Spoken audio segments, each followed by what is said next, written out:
데살로니가 전서 5장 16절로 18절. 영적 건강을 위한 세 가지 문진표. 항상 기뻐하라, 쉬지 말고 기도하라, 범사에 감사하라. 이는 그리스도 예수 안에서 너희를 향하신 하나님의 뜻이니라. 아멘. 모든 그리스도인들의 로망이죠. 이렇게 살 수만 있다면 얼마나 좋을까. 그럼에도 불구하고 우리가 이렇게 살아야 할 원칙은, 이유는 하나님의 뜻이기 때문에. 하나님의 뜻은 옵션이 아니거든요. 필수거든요. 근데 과연 이렇게 살 수 있는 사람이 있을까? 이렇게 살 수 없음에도 불구하고 하나님이 명령하시는 데는 분명히 거기에 합당한 이유가 있을 것이고, 또 그렇게 살 수 있도록 하나님이 이끌어 주시기 때문에 분명히 답은 있을 겁니다. 저는 이 말씀을 준비하면서 성경의 어떤 말씀 한 구절 한 구절이라도 우리 인간이 스스로 지켜낼 수 있는 게 있을까? 하나도 없더라고요. 아니, 오늘 부득불 이 말씀이 아닐지라도 성경에 계시된 말씀, 기록된 말씀 가운데 한 구절이라도 여러분이 지킬 수 있는 게 있을까? 하다못해 서로 사랑하라. 여러분 얼마나 사랑해야 할까요? 어느 정도 사랑해야 할까요? 아무도 없어요. 그렇다면 오늘 이 본문의 말씀도 충분히 우리가 지킬 수 있기 때문에, 아니 그렇게 행할 수 있기 때문에 하나님이 주신 명령일 거라고 저는 확실히 믿습니다. 우리가 여러분 살다 보면 인간은 다 건강에 대한 관심이 제일 많은 것 같아요. 그래서 조금만 아프면 병원을 찾게 되고, 아픈 사람은 아파서 걱정하고, 또 건강한 사람은 아플까 봐서 걱정하고 병원을 찾게 되는데, 병원을 찾으면 가장 먼저 하는 것이 문진표를 작성합니다. 문진표는 그 자기의 어떤 가족력이라든지 혹은 음식 문제라든지 혹은 질병에 관한 모든 데이터를 분석해 가지고 그 병을 찾아내고 그 병을 치료하는 데 활용하기 때문에 매우 유익한 겁니다. 근데 여러분, 육신의 건강 못지않게 영적인 문진표도 반드시 필요하다고 봅니다. 성경에는 영적인 문진표를 많은 곳에서 우리가 확인해 볼 수 있습니다. 내 영적인 건강의 상태를 확인해 볼 수 있는 것들이 너무 많다는 거죠. 저는 그것을 이제 주관적인 방법이 있고 객관적인 방법이 있다라고 저는 생각하는 거예요. 주관적인 방법은 개인에 따라서 독특한 성향이나 기질이나 성품이나 은사가 다르기 때문에 이것을 다 보편화시킬 수는 없을지라도 상당히 큰 도움을 받는 것은 사실이에요. 예를 들어서 어떤 사람은 기도 생활, 모든 사람이 다 8시간, 10시간 기도 많이 한 사람들과 동일하게 할 수 있는 것은 아니거든요.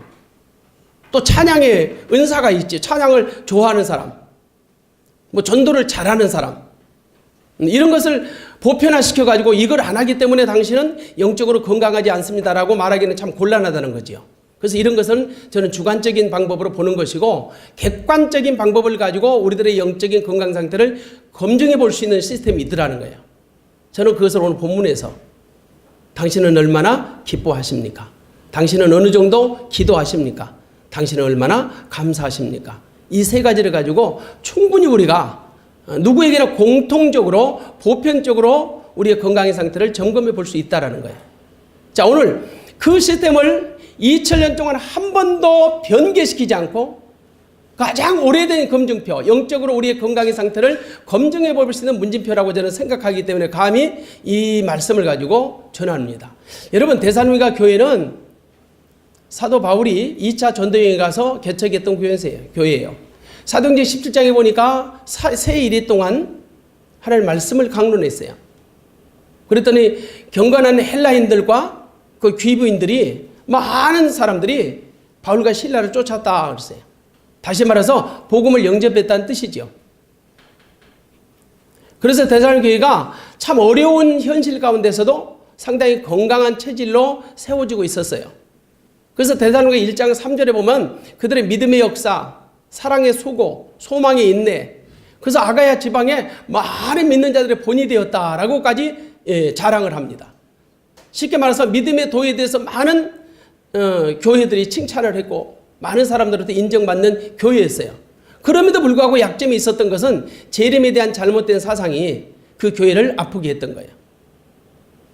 그래서 재림이 더디 온다, 아니다, 금방 내일이라도 당장 다칠 것 같지, 내일 오니까 그냥 일하지도 않고 그냥 쉬자, 직장도 다니지 말지, 마치 이런 식이었죠. 그래서 데살로니가 후서에는 일하지도 않은 자는 먹지도 말라고까지 권면하고 있는 겁니다. 재림에 대한 잘못된 사상 때문에. 이 지상의 교회는 온전한 교회가 없어요. 그걸 기대한다는 것이 넌센스죠. 자, 그런 차원에서 봤을 때 이 데살로니가 교회도 그 데살로니가 교인들에게 가장 적당한 그들의 건강 상태를 검증할 수 있는 시스템, 물론 주님이 바울을 통해서 만든 문집회라고 저는 확신합니다. 자, 그게 뭘까? 16절 먼저 봅니다. 항상 기뻐하라. 항상 기뻐하라. 이 짧은 구절이지만 영적인 건강을 체크하는 가장 중요한 단서가 된다고 저는 생각합니다. 기쁨은 영적인 맥박과 같기 때문입니다. 여러분 병원 가면 가장 먼저 특별히 한의사들은 더 자자죠. 딱 손 내놔라고 손 한번 만져봐요. 이른바 진맥을 한다 그러잖아요. 근데 그 사람들 간단한 거 진맥 하나 해가지고도 내 오장육부의 건강 상태를 대충은 짐작한대요. 뭐 전문가들이니까 충분히 우리가 신뢰하지요. 진맥만 해봐도 이 사람의 건강 상태를 알 수 있다라는 거예요. 여러분 저는 그런 차원에서 항상 기뻐하라. 이것을 맥박으로 보는 거예요. 교회 안에서도 여러분 이 항상 기뻐하라는 것은 기쁨이라고 하는 것은 실질적으로 어떤 감정적 기쁨이 아니죠. 정말 주님으로부터 공급되는 내적인 기쁨을 얘기하거든요. 이게 여러분 믿음 생활 한다고 하지만 교회 안에서도 그냥 하루가 다르게 아니 한 시간이 다르게 몇 분이 다르게 이 신앙의 컨디션들이 오르락내리락 하는 사람들이 참 의외로 많아요. 아침에 좋았다가 저녁에 금방 삐져요. 그래서 가까이 하기에는 너무 불편한 이런 사람들이 참 많지요. 이른바 자기 기분이나 감정이나 습관이나 관습이나 전통을 따라서 믿음 생활을 하는 사람들. 그것이 자기 신앙의 전부인 것처럼 착각하는 사람들. 어찌 보면 여러분 영적으로도 우리 맥박이요 골아야 합니다. 항상 내적인 기쁨의 상태가 평온히 유지돼야 합니다. 근데 믿음 인도를 하면서도요 저분이 때로 믿음이 있는 건지 정말 저분의 믿음이 무엇인지 그 믿음의 정체를 알 수 없는 사람들이 의외로 많아요. 목회자인 저희 입장에서는 이야 저렇게 기뻐하던 사람이 어떻게 저렇게 슬픈 감정으로 저런 감정 처리를 할까 이런 생각할 때가 참 많거든요. 영적으로 건강하지 못하면 쉽게 흥분하고 충동을 해요. 물론 여러분 기쁨은 하나님이 주신 신령한 기쁨도 있고 세상이 주는 기쁨도 있습니다. 성도는 하나님이 주신 신령한 기쁨으로 사는 사람들이죠. 그 기쁨은 예수 믿는 자에게 주어집니다. 은사는 달라도 기쁨은 하나입니다. 여러분 성도는 기뻐할 이유가 있어요. 분명히 있습니다. 왜? 하나님의 뜻이니까. 하나님의 뜻은 하나님이 반드시 지켜야 할 의무이고 명령이라는 거죠. 오늘날 여러분 이건 은사가 아니에요. 기쁨은 예수를 믿는 오늘 예수 믿든지 10년 전 20년 전에 예수를 믿었든지 예수를 믿으면 예수님이 인격적으로 내 안에 들어오시면 나는 기뻐할 수밖에 없다라는 거예요. 이건 은사적인 차원이 아니에요. 나는 기쁨의 은사가 없어 그렇게 말할 수는 없잖아요. 은사는 다를 수 있어요. 근데 기쁨이라는 것은 동일하더라고요. 예수 믿으면 그 한 가지 기쁨은 모든 사람들에게 공통적으로 다 똑같은 거예요. 그래서 아까 제가 이것을 객관성이 있는 보편적 검증표라고 제가 말씀드렸던 거예요. 어떤 사람은 은사가 나는 기쁨의 은사를 받았어. 나는 기쁨의 은사가 없어. 그럴 수 있나요? 아니에요. 절대 그럴 수 없어요. 근데 오늘날 여러분 성도들이 얼마나 기쁨을 잃어버렸나요? 문제는 내 안에 예수가 안 계시니까. 예수님만 계시면 다른 문제는 결코 중요하지 않거든요. 목사의 아들이었던 니체도 성도가 얼마나 기쁨이 없으면 신은 죽었다. 기쁨 없이 살아가는 믿음의 성도들을 보면서 신은 죽었다. 네 꼬라지 보니까 하나님 안 계시다 이 말이에요. 하나님 돌아가셨다. 한번 우리 충분히 우리 자신을 살펴봐야죠. 자, 이 영적인 기쁨의 근거가 뭘까? 바울은 기쁨의 근거를 데살로니가전서 3장 9절에서 찾았습니다. 우리 한번 같이 읽어봅니다. 우리가 우리 하나님 앞에서 너희를 인하여 모든 기쁨으로 기뻐하니 너희를 위하여 능히 어떠한 감사함으로 하나님께 보답할꼬 그랬습니다. 바울이 데살로니가 교인들을 생각하며 기뻐할 수밖에 없는 이유는 하나님이 하신 일로 인해서 기뻐하는, 하나님이 하신 일, 하나님이 데살로니가 교회를 향하여 하셨던 그 일로 인해서 기뻐하지 어떤 개인적인 감정에 의한 기쁨이 아니다라는 거죠. 모든 기쁨의 원체는 하나님께 있더라는 거죠. 이 영적인 기쁨은 또한 성령의 열매입니다. 갈라디아서 5장 20절을 봅니다. 오직 성령의 열매는 사랑과 희락과 화평과 오래 참음과 자비와 양성과 충성과 온유와 절제니. 그렇습니다. 분명히 영적인 기쁨은 성령의 열매입니다. 그러면서도 천국에 속한 것이고 천국의 속성입니다. 로마서 14장 17절을 보겠습니다. 하나님의 나라는 먹는 것과 마시는 것이 아니요 오직 성령 안에서 의와 평강과 희락이라. 하나님의 나라의 속성은 의와 평강과 희락이에요. 기쁨이에요. 그러니까 내가 하나님의 나라에 소속됐다, 내가 하나님의 자녀가 되었다라고 하는 것은 본질적으로 모든 사람에게 공히 기쁨이 있어야 하는 거죠. 그러면서도 데살로니가서 읽었던 5장 18절에 영적인 기쁨은 하나님의 뜻이기 때문에 이는 그리스도 예수 안에서 너희를 향하신 하나님의 뜻이니라. 자, 과연 우리 하나님은 어떤 기쁨을 가지고 계셨을까? 창세기 1장 31절에 보면 하나님은 창조의 기쁨을 가지신 분이세요. 자, 같이 한번 읽어봅니다. 하나님이 그 지으신 모든 것을 보시니 보시기에 심히 좋았더라. 여러분, 하나님이 만드신 우주 공간은 하나님 보시기에 합당했고 하나님이 보실 때도 너무 좋은 거예요. 하나님이 기뻐하셨어요. 근데 우리가 그 속에 살고 있는 거예요. 그러므로 우리도 하나님으로 인해서 기뻐할 수밖에 없는 사람들이죠. 자, 하나님의 또 다른 기쁨은 자기 백성 삼으신 것에 대한 기쁨입니다.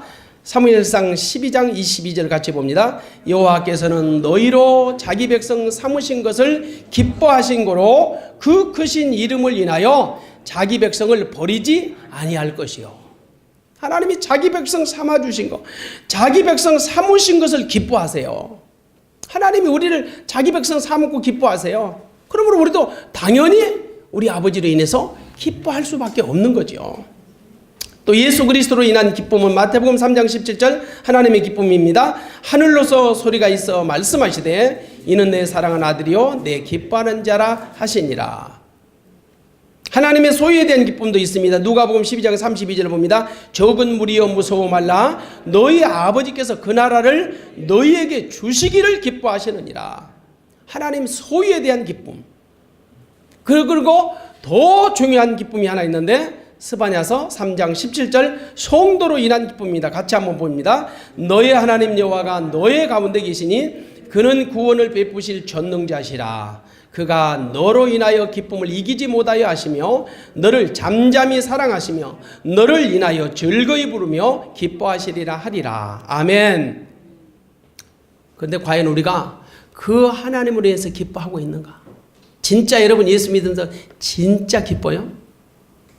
좋을 때 기쁜 것은 예수 안 믿어도 가능합니다. 예.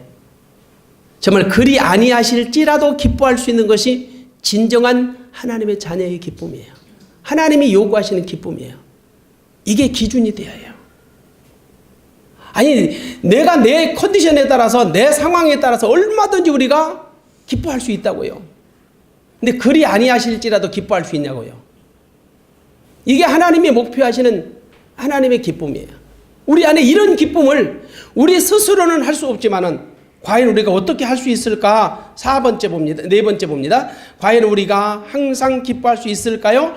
육신으로는 불가능합니다. 기쁨의 기준이나 수준을 모르기 때문입니다. 그런데 그리스도 예수 안에서는 가능합니다. 할렐루야. 예수 그리스도 안에서 가능한 거예요. 바울도 주 안에서 항상 기뻐하라. 내가 다시 말하노니 기뻐하라.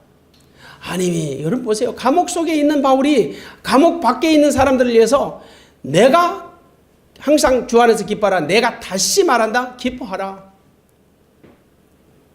여러분, 이게 예수를 믿지 않으면 있을 수 없는 얘기예요. 이게 상상이 안 간 얘기죠.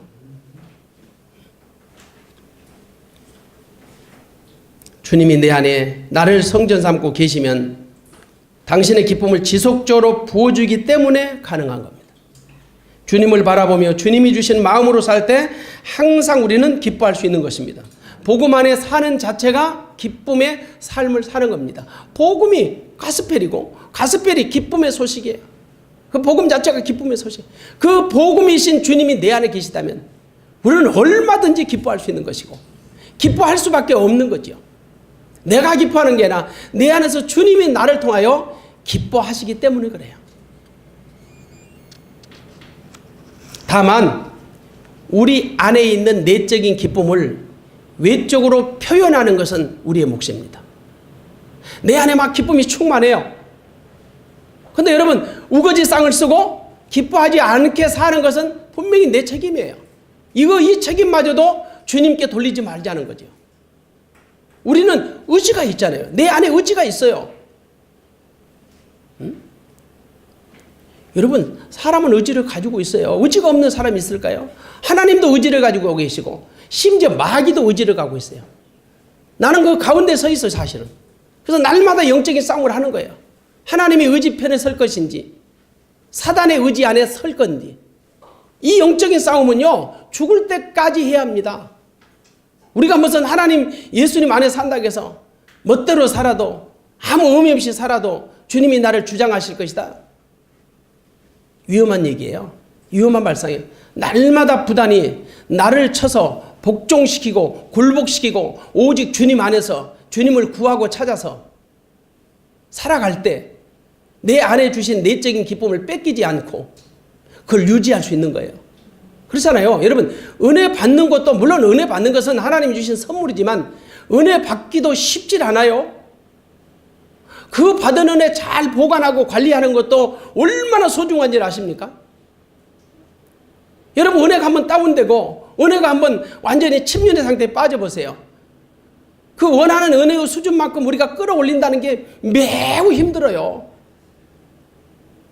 정말 힘듭니다. 기도도 여러분 할 때 해야죠. 기도를 쉬었다가 또 하게 되면 얼마나 이 기도의 이 정상을 회복하기가 어려운지를 아세요? 어떤 사람이 그런 말합니다. 사람의 얼굴의 그 기쁨과 신앙은 정비례한다고. 곰곰이 새겨드릴 말씀이에요. 예수 안에 있으면요 기뻐할 수밖에 없어요. 어떤 상황이 됐든 어떤 형편이 됐든지 그렇잖아요. 너무 당연한 얘기죠. 그러므로 우리는 항상 기뻐하라 할 수 있습니다. 예수 안에서. 답이 있잖아요. 예수 그리스도 안에서. 그 다음에 두 번째로 우리의 영적인 호흡을 진맥해보자는 거죠. 우리 호흡을 한번 문진해보자는 거죠. 17절 쉬지 말고 기도하라. 이게 어떻게 가능할까요? 여러분 기도가 영적인 호흡이라는 것은 예수 믿는 성도 가운데 모르는 사람은 없어요. 그리고 건강한 사람은 호흡을 의식하지 않고 합니다. 건강한 사람은 여러분 지금 호흡하는데 무슨 장애 되나요? 호흡하는데 불편함이 있나요? 아, 나 호흡해야지. 이렇게 의식하면서 호흡하는 사람 없어요. 그냥 살아가는 자체가 호흡이에요. 호흡을 하니까 사는 거예요. 그러나 여러분 건강하지 못한 사람 저 산소호흡기에 의존해가지고 그 연명하고 있는 사람들 보세요. 얼마나 호흡이 소중하고 얼마나 산소가 소중한가 할 수 있잖아요. 그래서 한번 호흡할 때도 들으시는데 얼마나 기쁠까. 근데 우리 가운데 그런 사람 하나도 없어. 다시 말해서 건강하기 때문이에요. 똑같아요. 기도도 우리도 영적인 호흡이라며요. 호흡을 의식하지 않고 기도하듯이 삶이 기도고 기도가 삶이 되면 이것이 정말 항상 기도하는 쉬지 말고 기도하는 삶이라고 저는 생각합니다. 그러므로 여러분 이 기도는 예수 믿는 성도의 마치 호흡인 것처럼 삶이고 이게 전부여야 합니다. 그럼에도 불구하고 우리는 그 기도의 습관도 필요하다는 거죠. 습관적인 기도는 필요하지 않으나 유익하지 못하나 기도의 습관은 좋은 거예요. 예를 들어서 사무엘 선지자는 기도하기를 쉬는 죄를 범하지 않겠다고 고백합니다. 종교개혁자 마틴 루터는 너무 바빠서 하루에 기도 시간을 1시간 늘리겠다고 했어요. 내가 2시간 기도하면 반드시 그날은 마귀가 이기고 내가 1시간 더 늘려서 기도하면 내가 주의 이름으로 이기더라. 한번 곰곰하게 여러분 의미심장하게 들어볼 말이에요. 얼마나 바쁜 사람일까요? 그리고 바쁘기 때문에 자기는 하루에 기도의 시간을 1시간 더 늘려야겠다는 거예요. 우리는 바쁘기 때문에 기도를 끊어먹잖아요. 우리는 바쁘기 때문에 기도를 잘라버리잖아요. 그러나 이런 위인들은 오히려 바쁘기 때문에 기도를 늘린다라고 표현하는 거예요. 여러분 잘 아는 로이드 존스 목사님은 기도는 하루 종일 해야 한다. 다만 기도가 꼭 길 필요는 없다. 외마디 절규를 통해서도 충분하다. 하루 종일 무릎을 꿇라는 뜻이 아니다. 항상 기도의 상태를 유지하라는 뜻이다라고 말합니다. 참 귀한 말이더라고요. 꼭 기도가 어떤 특정한 장소에서 특정한 시간을 가지고 특정한 목적을 가지고 기도하는 것이 아니라 기도가 굳이 길 필요가 없어. 외마디 한마디 외침 가지고도 충분히 기도에 효력이 발생되더라는 거지요. 주여! 저는 충분히 이해가 됩니다. 스펄전 목사는 하루에 10분 이상 기도한 적이 없이 짧게 그리고 자주 기도했다 합니다. 물론 여러분 이런 사람들이 10분 이상 기도하지 않았다 해서 기도의 사람이 아니다라고 누가 비난할 수 있을까요? 그만큼 기도의 사람이기 때문에 가능한 겁니다. 여러분 물론 이 규칙적인 기도가 필요 없다는 말은 아닙니다. 경건한 유대인들은 경건한 인물들은 항상 기도의 시간들이 있었습니다. 심지어 다윗, 다니엘 또 경건한 유대인들은 하루에 3번씩 기도하는 습관을 가지고 있었습니다. 그러므로 기도하는 사람은 규칙적인 기도나 또 무시로 기도하는 것이 동일한 개념으로 받아들여지는 것입니다. 쉬지 말고 기도하라는 의미가 무엇일까? 기도를 위한 삶을 살지 말고 기도의 삶을 살라는 뜻이에요. 기도를 위한 삶 피곤하지요. 기도하기 위해서 살아가는 삶은 너무너무 피곤해요. 그러나 삶이 기도가 되면 기도의 삶을 살면 얼마든지 일상 주변에서 되어지는 일들을 가지고 하는 일상 속에서도 기도의 삶을 누릴 수가 있다는 거죠. 우리는 여러분 기도를 입술로 움직이는 데 사용하기 때문에 그것만을 기도라고 생각하기 때문에요. 자기 마음을 하나님께 여는 것이 기도입니다. 그런 차원에서 우리의 삶은 기도하는 삶이 되어야 할 줄로 믿습니다. 기도는 사실은 매우 쉬운 일이에요. 편한 일이에요. 내가 하려고 할 때는 이 기도만큼 피곤하고 힘든 일도 없어요. 우리도 경험해 보잖아요. 때로 기도가 안 될 때 기도에 무릎을 꿇고 있으나 얼마나 힘들 때 얼마나 답답하고 그러나 여러분 내 안에서 나로 하여금 기도케 하시는 주님의 은혜를 간구하고 그분의 힘을 빌려서 기도하게 될 때 기도는 쉽고 편하더라는 거죠. 내가 하려고 의식적으로 하게 될 때는 어떻게 쉬지 말고 기도할 수 있을까요? 그러나 주님 안에서 기도의 삶을 사는 의식을 가지고 살아갈 때는 충분히 가능하더라는 얘기입니다. 근데 우리는 기도의 잘못된 습관들을 참 많이 가지고 있더라고요. 의외로 많이 가지고 있더라고요. 여러분 꼭 식전에 기도하고 식후에 기도하면 잘못된 건가요? 꼭 여러분 그런 사람들 참 많아요. 의외로요. 교회 안에서도 저희 교회 얘기를 해서 좀 죄송한데 권사님 한 분이 맛있게 식사하고 어머 나 기도 안 하고 밥 먹었네? 그러고 또 기도해요. 차라리 그 얘기 안 하면 저분은 드시기 전에도 했고 드신 후에도 소화 잘 되게 하시고 건강하게 해달라고 기도했다라고 우리가 인정하면 되는데 어머 나 기도 안 했네? 참 씁쓸하죠. 어찌 보면 우리의 책임이에요. 어디 성경에 식전 기도는 있고 식후 기도는 없나요? 왜 여러분 물 드실 때는 기도 안 하고 꼭 같은 사이다에도 물하고 색깔이 비슷해도 사이다 드실 때는 그냥 다 기도하고 하잖아요. 화학적인 것은 기도해라고. 이게 여러분 기도의 잘못된 이원론들이에요. 근데 우리 안에 의식적으로 이게 있더라고. 쟤부터서 제 안에도 제 속에도 이런 게 있더라고요. 제가 이 말씀을 준비하면서 참 우리의 기도의 그 잘못됐던 습관들이 의외로 많구나. 과연 우리가 어떤 사람이 쉬지 않고 기도할 수 있을까? 우리 네 번째 단락을 한번 봅니다. 주님이 의뢰하시는 말씀은 아무 일도 하지 말고 기도만 하라는 말씀이 아닙니다. 겟세마네 동산에서 기도하실 때 제자들이 자는 것을 보시고 주님이 말씀하십니다. 시험에 들지 않게 깨어있어 기도하라. 마음에는 온이로되 육신이 약하도다. 주님이 제자들의 연약함을 모르시겠습니까? 그럼에도 불구하고 그렇게 말씀하시는 의도는 주님 안에서는 쉬지 않고 기도가 가능하기 때문입니다. 왜요? 내 안에 나를 성전 삼고 와 계신 주님이 내 마음을 만지고 만져서 나로 하여금 아버지 하나님께 기도할 수 있도록 이끌어 주시기 때문에 가능한 겁니다. 내가 할 수 있는 것은 아무것도 없지요. 충분히 가능한 말씀입니다. 우리 삶 가운데 쉬지 않고 쉬지 말고 기도하는 건강한 성도 되시기를 주님의 이름으로 축복합니다. 세 번째, 당신의 영적인 체온은 어떠하십니까? 저는 감사를 체온으로 보는 거예요. 그래서 작은 일에도 감사하는 사람은 정말 보세요. 따끈따끈해요. 항상 체온이. 건강하지 못한 사람은 체온이 따뜻하지 않아요. 막 식어가요. 근데 건강한 사람은 항상 따뜻해요.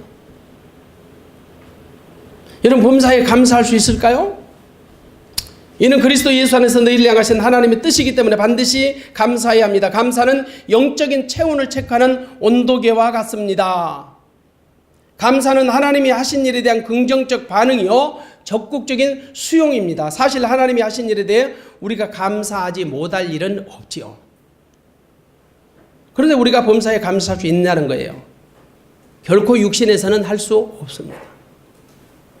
우리는 어떤 조건적이고 제한적이고 그리고 눈앞에 보이는 근시안적인 걸 가지고 현세적이고 물질적인 걸 가지고 감사는 합니다. 내 수준에 맞는 감사는 할 수 있습니다. 그러나 범사의 감사는 우리를 매우 불편하게 하고 부담스럽게 하지요. 그럼에도 불구하고 할 수 있는 방법은 예수 그리스도 안에서는 가능하다는 거예요. 어떤 분이 감사도 해보고 불평도 해보나 감사가 훨씬 좋더라. 예. 이 감사와 불평은요, 사실은 한 집에서 삽니다. 내 안에 한 집에서, 한 지붕 아래서 감사와 불평이 살아요. 지금 이 시간에도 감사하는 마음이 생겼다가 다시 불평하는 마음이 생길 수도 있어요. 왜? 같은 집, 같은 식구예요. 나무 얘기하는 것 같아요. 그러나 이 선택의 결과는 천양지차죠. 가데스 바네에서 이스라엘의 12 정탐꾼이 가나안 땅을 정탐하고 와서 보고했던 것 기억하시죠?